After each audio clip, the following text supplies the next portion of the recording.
Israël et la Turquie entament un rapprochement diplomatique après plusieurs années de tensions. Les deux États avaient rappelé leurs ambassadeurs en 2018 après la mort de manifestants palestiniens à Gaza. Des ambassadeurs devraient être nommés prochainement, mais le ministre turc des Affaires étrangères prévient – Ankara continuera de défendre la cause palestinienne. Bien sûr, la reconduction des ambassadeurs est importante pour le développement des liens bilatéraux. Et comme nous l'avons toujours dit, nous continuerons à défendre les droits de la Palestine, de Jérusalem et de Gaza. Et il est également important que nos messages sur cette question soient transmis directement au niveau des ambassadeurs à Tel Aviv. Ce réchauffement diplomatique fait suite à la venue du président israélien en mars à Ankara, suivi d'une visite du chef de la diplomatie turque à Jérusalem au mois de mai.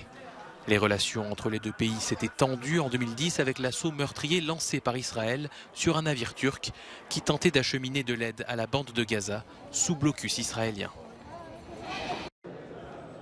Très controversée mais finalement adoptée, la Tunisie se dote d'une nouvelle constitution renforçant les pouvoirs du président. Un texte approuvé par un peu plus de 2,6 millions de personnes lors d'un référendum avec une faible participation de l'ordre de 30%. La nouvelle constitution de la République tunisienne entre en vigueur à partir de la date de l'annonce des résultats définitifs par la haute autorité indépendante pour les élections, de sa promulgation par le président et de sa publication au journal officiel.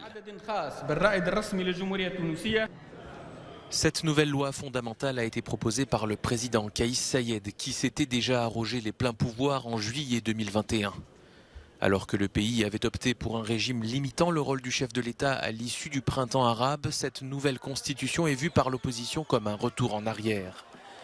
Selon les politologues, ceux qui ont voté pour ce texte étaient motivés par l'espoir d'une amélioration de leur situation économique. La Tunisie est plongée dans une grave crise, avec une croissance faible, une pauvreté accrue et un chômage élevé. Le pays, très endetté, négocie depuis des semaines avec le FMI pour obtenir un nouveau prêt de 4 milliards de dollars.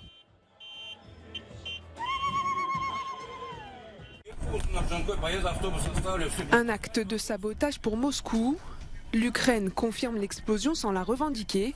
24 heures après l'attaque d'un dépôt militaire russe du nord-est de la Crimée, les zones d'ombre persistent. Il s'agit de la deuxième explosion en Crimée en une semaine.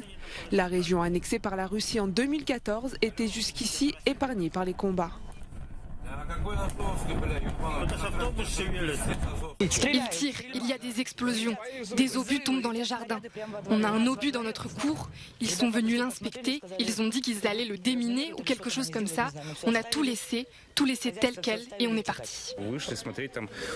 On est sorti pour jeter un coup d'œil, on a vu des nuages de fumée provenant des entrepôts militaires. On est resté là jusqu'à environ 7-8 heures du matin, tout explosait. Il y avait des éclairs, des débris nous sont tombés dessus. Puis les secouristes nous ont dit qu'ils évacuaient tout le monde. Plus de 3000 personnes ont dû quitter la zone après les récentes attaques, des départs dont se réjouit le président ukrainien.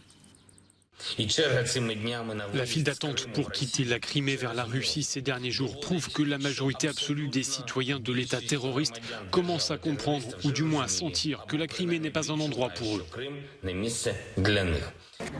Volodymyr Zelensky, qui rencontrera ce jeudi en Ukraine le secrétaire général de l'ONU, Antonio Guterres, et le président turc Recep Tayyip Erdogan.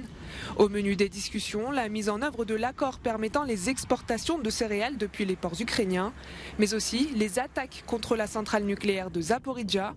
La Russie et l'Ukraine s'accusent mutuellement. L'ONU, qui craint un grave désastre, souhaite envoyer des inspecteurs sur place. La plus grande centrale d'Europe est contrôlée par les Russes depuis le mois de mars.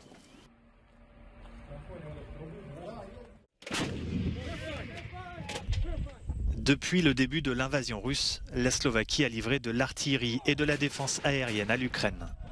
Elle envisage désormais de transférer plusieurs avions de combat à son voisin. Des mesures qui ne font pas l'unanimité dans le pays. Selon un sondage, seulement la moitié des Slovaques soutiennent ces livraisons d'armes. Que pensez-vous de l'envoi d'armes à l'Ukraine ? Je soutiens cela, je pense que c'est une bonne chose. Ma grand-mère n'est pas d'accord, absolument pas. Parmi les pays membres de l'Union européenne de l'Est de l'Europe, la Slovaquie est celui dans lequel le sentiment pro-russe est le plus développé. Un tiers de ses habitants voient la Russie comme un partenaire stratégique et les États-Unis comme un danger. La propagande russe fait tout pour influencer la population afin d'arrêter ou bloquer tout envoi d'armes à l'Ukraine. Mais notre gouvernement est déterminé à continuer sur cette voie. Nous pensons que les Ukrainiens méritent d'être aidés. Nous comprenons très bien ce que signifie l'occupation pour eux. Le ministre slovaque de la Défense a prévu de livrer prochainement des avions de combat MiG-29 à l'Ukraine, en échange d'une compensation de 300 millions d'euros. Sur les réseaux sociaux où les fake news pullulent, certains affirment qu'avec cette livraison, Bratislava déclarerait la guerre à Moscou. Malgré plusieurs démentis des autorités, de nombreux Slovaques font davantage confiance aux informations venant de Russie. C'est ce que constate la chercheuse Dominika Hadžu.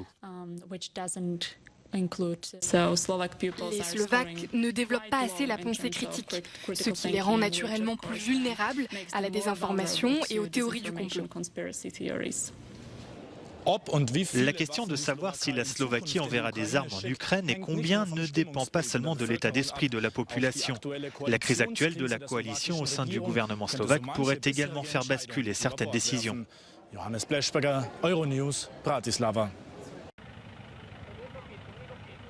Des routes barrées, des vitrines de boutiques explosées.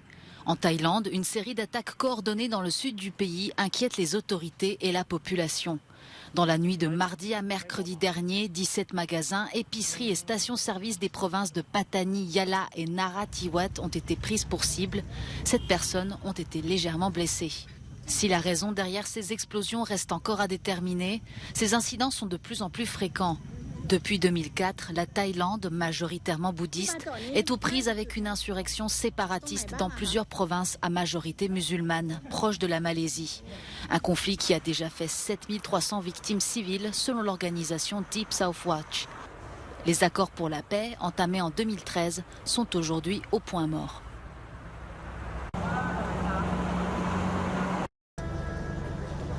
La douleur reste intense 5 ans après les attentats à la voiture bélier qui ont frappé Barcelone et Cambrils en Catalogne. 16 personnes sont mortes dans ces 2 attaques revendiquées par l'organisation État islamique. Une commémoration s'est tenue ce mercredi sur les Ramblas de Barcelone, une allée piétonne très fréquentée notamment par les touristes. Parmi les personnes touchées par ces attentats, cette femme australienne qui a perdu son fils de 7 ans, réconfortée par la maire de Barcelone. Les faits se sont déroulés le 17 août 2017, vers 5 heures de l'après-midi. Une camionnette a fait irruption dans cette artère animée de Barcelone, renversant des dizaines de passants. Quelques heures plus tard, vers 2 heures du matin, 5 fondamentalistes islamistes de la même cellule terroriste ont renversé 4 personnes à Cambrils et ont entamé une fusillade avec les forces de l'ordre.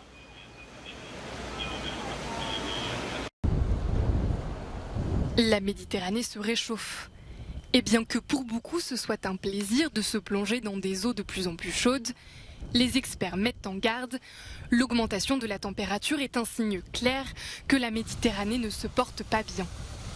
Selon les scientifiques, de Tel Aviv à la Côte d'Azur en passant par Barcelone, la température de l'eau a augmenté de 3 à 5 degrés au-dessus de la normale pour cette période de l'année.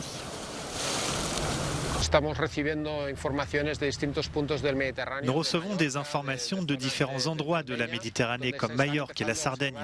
Nous assistons déjà à la disparition massive de certaines espèces, notamment celles des coraux, des éponges et des algues.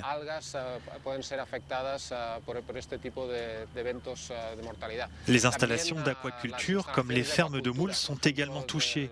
Elles subissent les effets de cette vague de chaleur, ou plutôt de cette vague de chaleur maritime.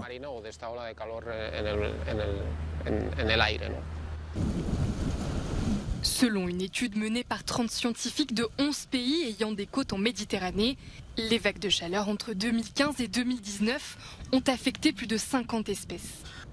Les experts et les organisations environnementales demandent que 30% de la mer soit protégée de l'activité humaine pour donner une chance aux espèces de se rétablir.